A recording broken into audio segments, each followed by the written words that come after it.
حضرت عائشہ کہتی ہیں کہ میں نے رسول اللہ صلی اللہ علیہ وسلم کو کسی نفل کی ادائیگی کے لیے، یعنی سنت بھی اصل میں نفل نماز ہے، ایک فرض ہوتی ہے ایک نفل، پھر جو آپ نے زیادہ تاکید سے پڑھی ان کو سنت قرار دے دیتے ہیں اور باقی جو کبھی کبھار پڑھی وہ نفل ہو جاتی. کسی نفل کی ادائیگی کے لیے اتنی جلدی کرتے نہیں دیکھا جتنی جلدی آپ نماز فجر سے پہلے 2 رکعتوں کے لیے کرتے تھے. جلدی پڑھتے نہیں تھے، یعنی اس کی ادائیگی کے لیے آپ فکر کرتے تھے. حضرت عائشہ ہی سے روایت ہے کہ نبی صلی اللہ علیہ وسلم نے طلوع فجر کے وقت 2 رکعت نماز، یعنی فرض کی بات ہے یہاں، آپ نے 2 رکعت نماز پڑھنے کی شان کے بارے میں فرمایا کہ ان کو پڑھنا میرے نزدیک ساری دنیا سے زیادہ محبوب ہے. آپ نے فرمایا جو آدمی عشاء اور فجر کی نمازوں میں آ سکتا ہے تو اس پر لازم ہے کہ وہ آئے، اگرچہ اسے گھسٹ کے کیوں نہ آنا پڑے، یعنی گھٹنوں کے بل یا پیٹھ کے بل گھسٹ گھسٹ کے ہی آنا پڑے تو بھی آئے، لیکن آئے ضرور. کیوں؟ اس لیے کہ جو شخص فجر کی نماز پڑھتا ہے وہ اللہ کی حفاظت میں آ جاتا ہے. رسول اللہ صلی اللہ علیہ وسلم نے فرمایا جس نے صبح کی نماز پڑھی پس وہ اللہ کے ذمے میں ہے، اللہ کی حفاظت میں ہے، اللہ کے ذمے ہو گیا. پس اللہ تم سے اپنی حفاظت کے بارے میں کسی چیز کا مطالبہ نہ کرے. کیا مطلب ہے اس کا؟ یعنی جو اللہ کے ذمے ہے اس پر کوئی ظلم نہ کرے اور ظلم کر کے اللہ کے سامنے جواب دے نہ ہو، اس لیے کہ جس سے اللہ پوچھے گا، مطالبہ کرے گا، یقیناً اسے اپنی گرفت میں لے لے گا اور لے کر منہ کے بل جہنم میں پھینک دے گا. اس سے کیا بات پتہ چلتی ہے کہ جو شخص فجر کی نماز کی حفاظت کرتا ہے وہ اللہ کے قریب ہو جاتا ہے، اللہ کی حفاظت میں ہو جاتا ہے. کسی کو حق نہیں کہ اس پر ظلم اور زیادتی کرے.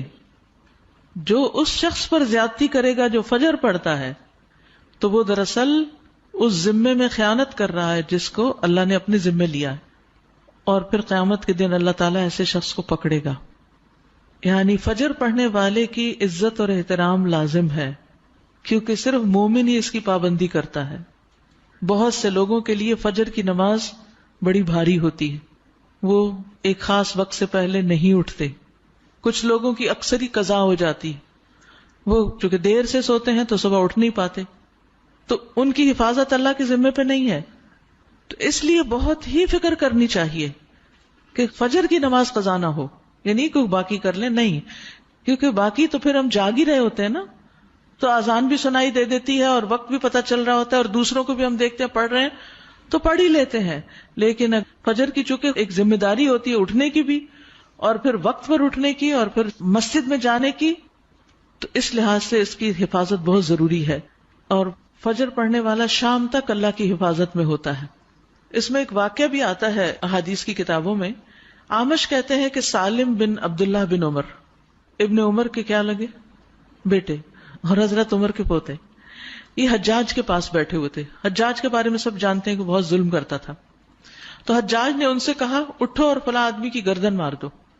تو سالم نے تلوار اٹھا لی کیونکہ اس کا حکم تھا مارنے کا، اور اس آدمی کو پکڑا اور محل کے دروازے کی طرف چل پڑا.